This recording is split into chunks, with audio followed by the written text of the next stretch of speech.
Hi, I'm Alice the Fabric Ninja, here with the Sparrow X2, which is a combo sewing machine and embroidery machine. In this video, I'm going to show you how to take this machine from the box all the way to your very first embroidery project.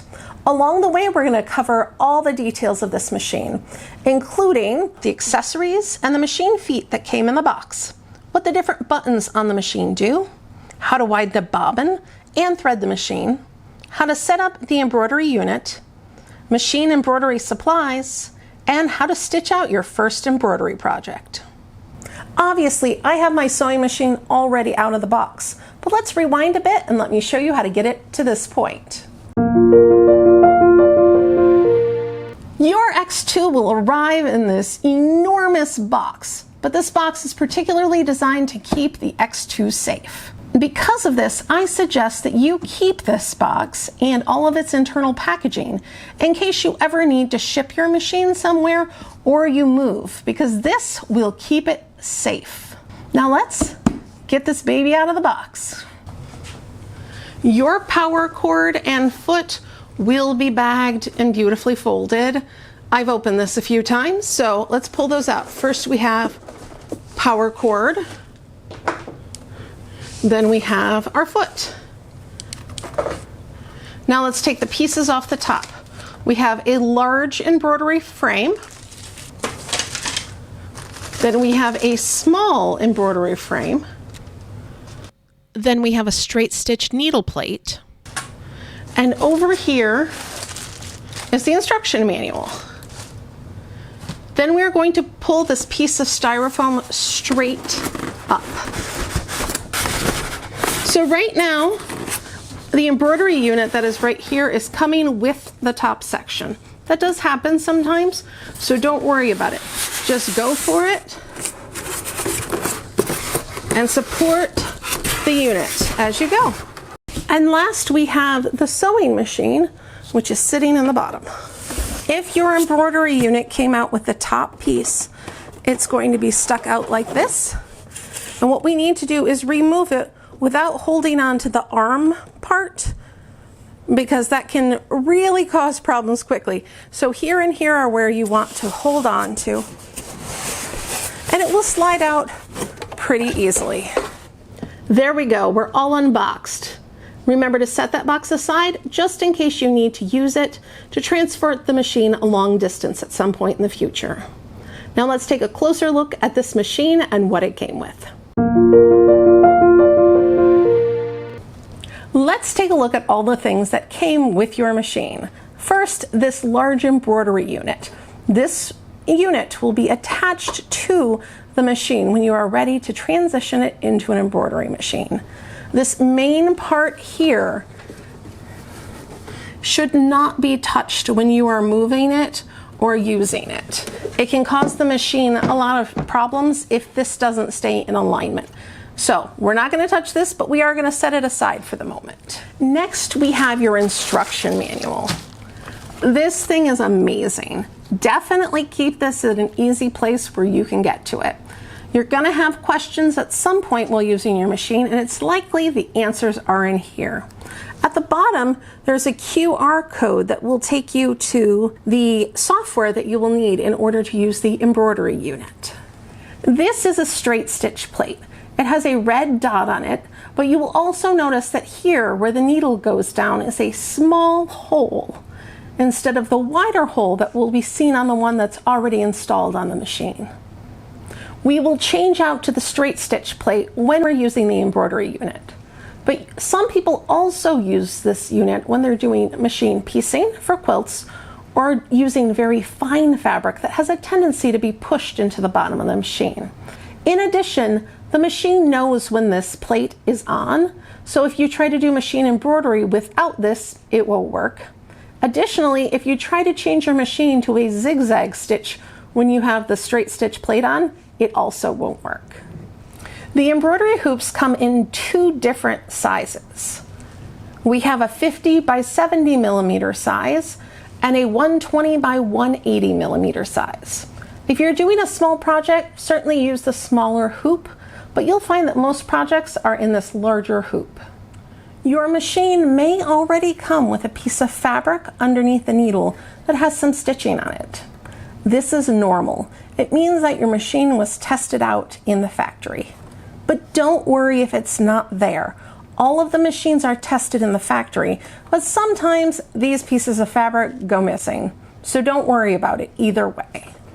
On the front of your machine is an accessory spot where you can keep the sewing machine, feet, and other small accessories that came with it. Your accessories should be in there now, even though I have mine out on the table already.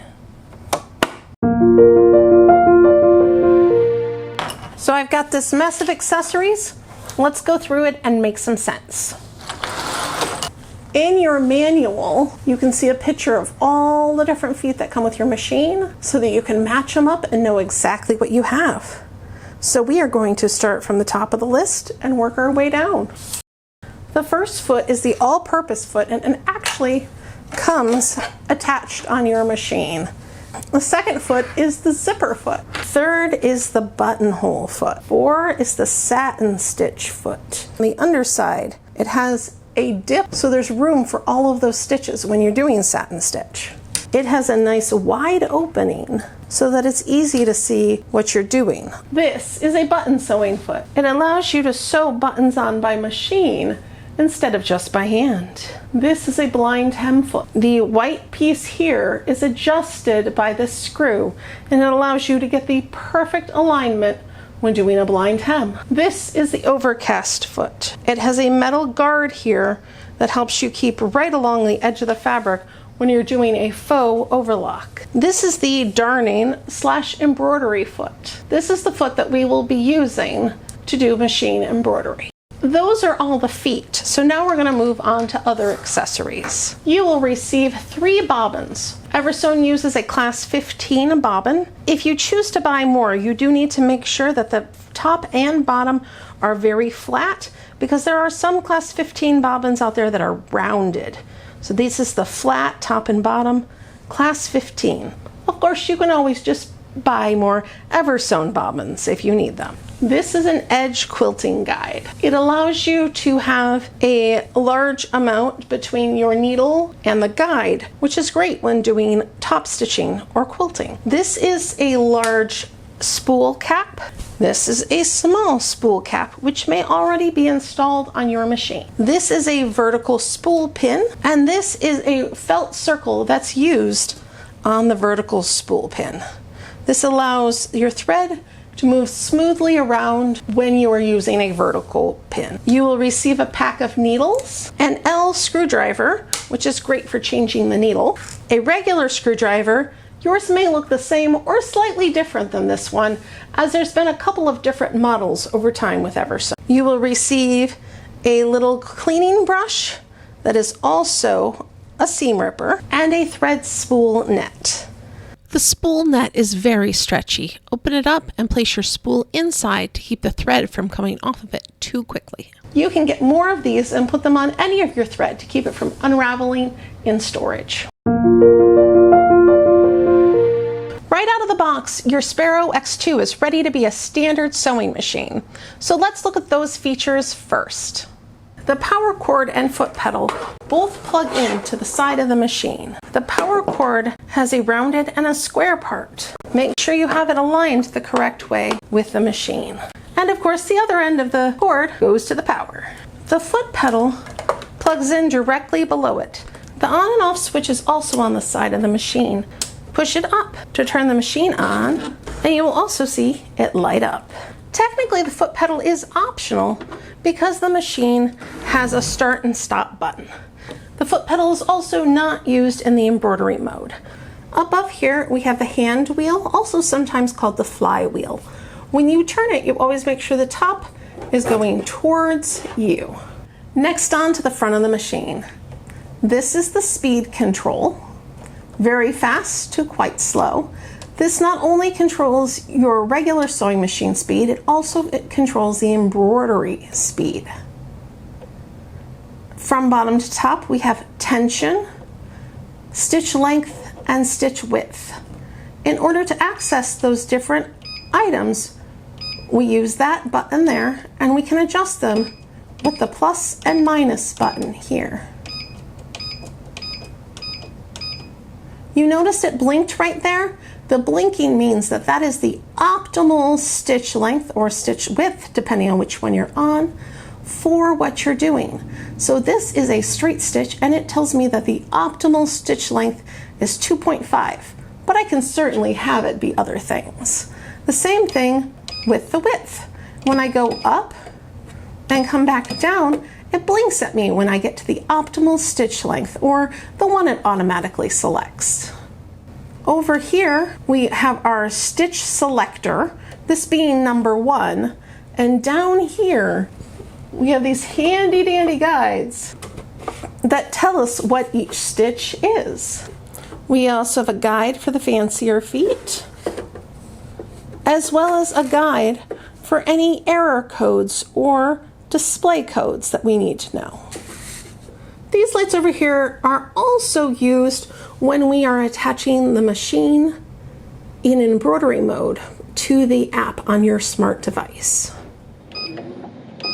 This is needle up, needle down. A quick tap of the foot pedal also allows you to reverse needle up and needle down.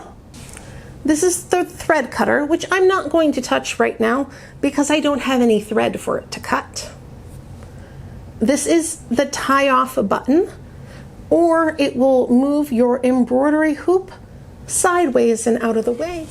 And this is the reverse button. I'm going to drop a piece of fabric in just to be nicer to the machine. I don't have it threaded up yet. You can operate the reverse button by just simply tapping it and it'll go one stitch, or you can hold it and it will go quickly backwards. And this is the start and stop button. I'm going to press it and it will sew right away. Oh look, it gave me an error, LE. So I've opened up here and LE means lower thread is broken or running out. Well, there's no thread in it, so that's a good error code to get. Next, we're going to look at the top of the machine. Let's start over here. This is the bobbin winding spool. Once you have put your thread on and properly put it through here, your bobbin will then go on here and push to the side to engage the bobbin winding action. You will still need to press start or use your foot pedal to wind the bobbin. Right here it says SP, which means it's ready to wind your bobbin. Make sure that your speed is center or low while you're winding for the best chance of a perfect bobbin. As your bobbin gets full, this part will help slow it down and stop it, but always keep an eye so that you can turn it off when it's ready. And then just pull your bobbin directly upward to take it off. Back here, this hole is for the vertical spool pin, which you use if you have thread that is wound in a horizontal fashion. And here is the felt pad that you put under it. This is our horizontal spool pin that's used for cross-wound thread. These guides here help you figure out where to put your thread when you're winding a bobbin, the dashed lines, or threading your machine, the solid lines. This right here is the presser foot pressure. It's quite a tongue twister, but basically thick fabric gets more pressure, thin fabric gets less pressure, but 0 should get you for almost every project. If you do need to adjust it, just spin it like this. So that would be for a very thick project. And if you are using super, super fine fabric, you certainly could go the other way. On the side of your machine over here, you do have a thread cutter, but you have an additional thread cutter right in there. Up front, I've already shown you, but this is the accessory area. And this whole part comes right off and allows you to use the free arm when going around sleeves or pant legs. Let's take a closer look at the stitching area. Right under the foot are things called feed dogs. I'm going to rotate the hand wheel so you can see how they go up and down. Think of sled dogs. Sled dogs pull and feed dogs pull. If you're doing something like free motion embroidery where you don't want the feed dogs, the adjustment for them is right down here. Push this way to lower the feed dogs and push back this way to raise them. You will need to take one stitch for those feed dogs to come back up. Up here we have a push down that's used when making buttonholes. It's easy to bump it when you are using the automatic needle threader. So if you're having any problems with your machine, just check to make sure that's pushed all the way up. This is the automatic needle threader, which I'll show you how to use in just a little bit. This is the sewing machine foot. You can change the mount by pressing the back here and the foot will drop off. All you have to do to reconnect it is put it in line and set the foot down on it. This is the needle and the needle bar. When you're ready to take a needle out, you're going to hold the needle and then unscrew there, replace the needle, and then retighten. The end of this has a slit, which allows you to use that small L screwdriver to help you get it out and to tighten it enough so it doesn't fall out while you're sewing. This is the presser foot lifter. You're going to use it a lot. Figure out where it is and what feels comfortable to you. You can use it with this hand, moving it up and down, or some people prefer reaching around the back to move it. This machine will not let you sew with the presser foot up, and it will give you an error. Let's check it out. My presser foot is up, and I'm going to try to sew. Nope, I get an E1 error. And if I go over to my handy dandy guide, E1 means presser foot lifter is in the wrong position. In this case, it's up, when it should be down. There we go. On the front of the machine here is a light. Green light means go, or as in the machine is ready to go. Yellow or red lights have other meanings, but generally mean the machine is not able to sew right now. The green light can also represent if your bobbin has run out or your upper thread has broken. The machine will stop the motor and will blink 3 times before it goes back to a constant green.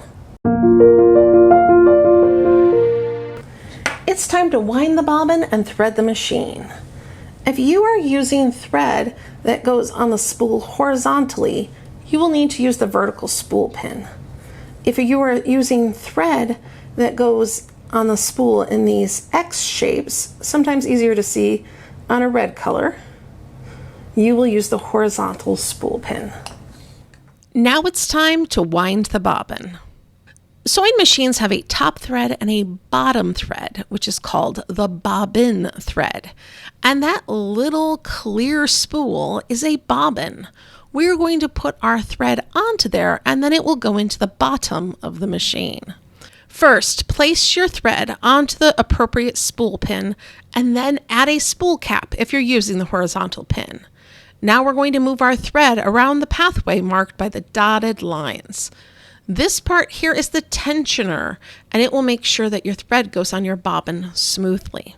Now take the end of your thread and put it through the small hole in the bobbin, and then place your bobbin on the bobbin winding pin. Now we press that pin to the side, you'll hear a little click, and it is engaged and ready for us to wind our bobbin. To start winding your bobbin, press the start and stop button at the front of the machine or use your foot pedal.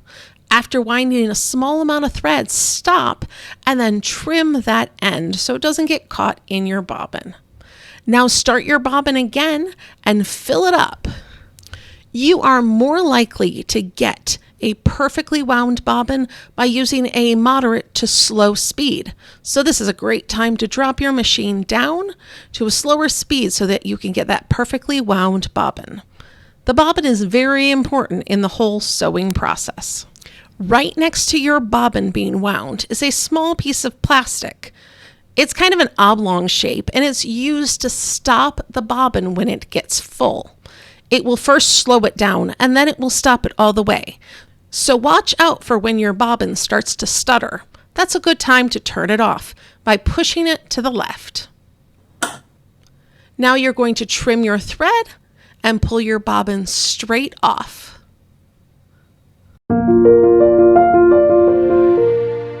Now we're going to put the bobbin in. To open up the case, we pull this and then the little clear door pops upward. We do need to have our presser foot up in order to get this door off. Our bobbin thread should look like a P. So here's the round part of the P and the line off of the other edge. If it was this way, it would look like a Q.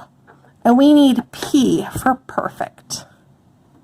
I'm going to drop the bobbin down into this area, and then I take my long tail here and I'm going to thread it around this pathway. You can see these arrows to get up, and I like to put my finger right on top of the bobbin to hold a little bit more still.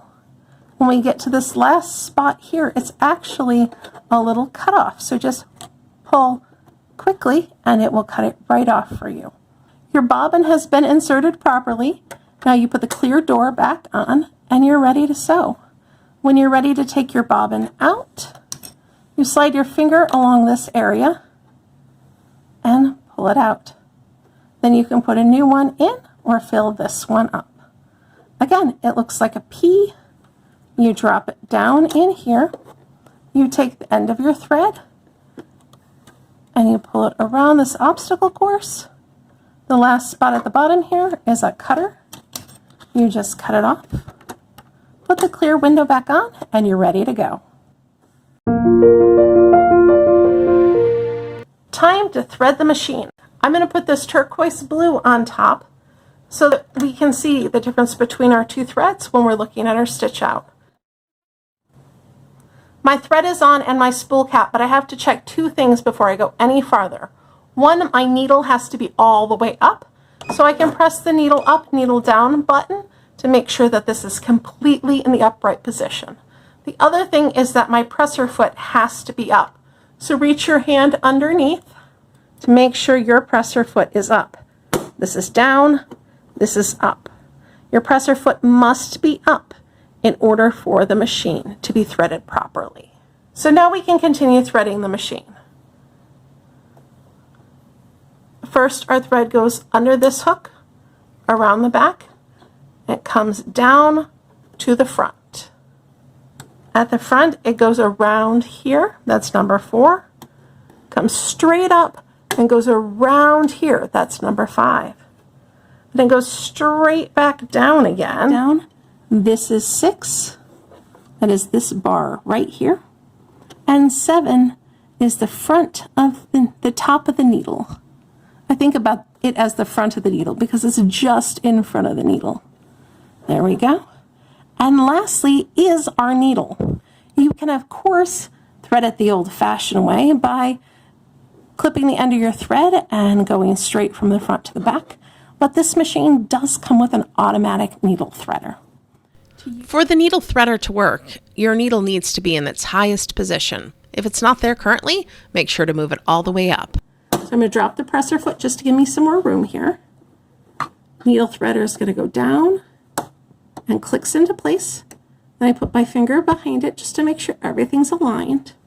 Then I'm going to take my thread here, goes underneath this hook, and then this is also a little hook. It goes underneath. And then I lift up my thread. I can catch it on that thread cutter on that side. Then I push upward on the needle threader handle to pull through a small loop. I grab it, pull it through, and then I am ready to sew. The accurate threading of the sewing machine is incredibly important. If it's not threaded right, it's just not going to make a beautiful stitch. It may not make stitches at all. And because of that, I ask you to take your time, go slowly, and if you run into any problems with your stitch out, unthread the machine completely, top and bottom, and try again. When I run into problems, it's exactly what I do. It's super easy to manage to flip your bobbin over when you're putting it in, or to have your thread be caught on the spool. If you ever feel lost or confused, just go back in the video or get out the manual. Threading the machine is so important that you should take your time figuring it out. Also, because it's done so often, I suggest you get really comfortable with it. Take your time, thread the machine up, try a couple stitches, unthread it, change colors, keep doing it over and over again. And after the 4th or 5th time, it will start to become pretty easy. And then you won't mind changing your thread at all. And when your needle becomes unthreaded, you'll be a master at using that automatic needle threader or just doing it the old-fashioned way. You might be wondering, why are we putting regular thread on the machine and a regular bobbin? Doesn't machine embroidery use like special thread? It does. Yeah, absolutely. But there's a reason I'm having you do it this way. Learning how to thread the machine and put in the bobbin is so, so important that I want to make sure you can do it. And I want to make sure you can do it correctly. And the best way to know that is to be able to make some stitches. The stitches will tell us if something is wrong. And it's super easy to do that in the regular machine mode. So let's make a stitch out. I am using just 2 pieces of plain muslin here, quilter's cotton, and we're going to see how it stitches out. So I start with my needle up, then I put my presser foot down, and now I'm going to sew. You can either use the button there, or you can use your foot pedal. And remember, you can change the speed to how quick you feel comfortable sewing. When you get to the end, you can press the cutting feature if you'd like and lift your presser foot so you can see your very first stitches. Right over here, we have a little bit of the thread tails. You don't have to worry about that. And I used 2 different colors of thread so that we can evaluate how well our machine's tension is set. When we look at the back here, we have a pink line and we have tiny little dots of blue. When we look on this side, we have a blue line with tiny little dots of pink, which means this is perfect. And we have everything on the machine set correctly. If anything goes wrong while you're stitching, the first thing to do is always rethread your machine. Now that we have a beautiful stitch out here, let's try some of the other stitches and learn how to adjust this. Over here we have the width, length, and tension. I'm going to press this button to select between them. That is the width setting, but since I'm doing a straight stitch, it doesn't apply here. This is the length setting. I can start at 2.5, which is what I was already doing, and then I can make it very big, or I can make it very small. You noticed it blinked right there? That's telling me that I've returned to the optimal setting or the factory setting for that selection. 0 means it's going to go just in one spot. So let's bump it up just the tiniest little bit and see some really tiny stitches.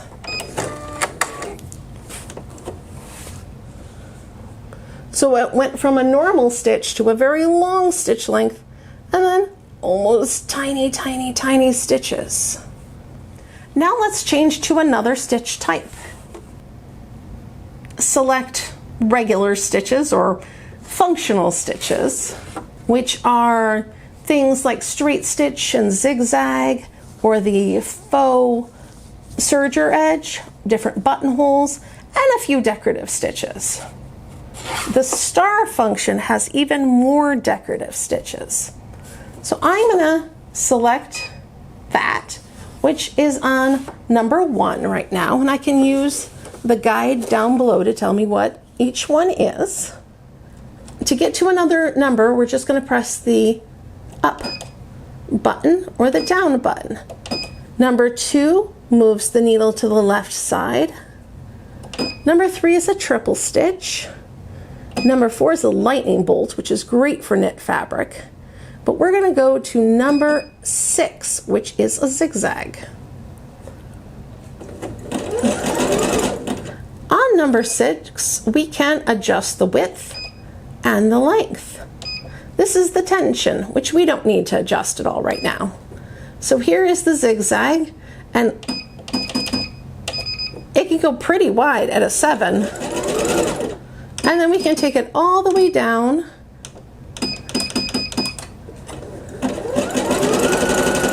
Can we go any farther?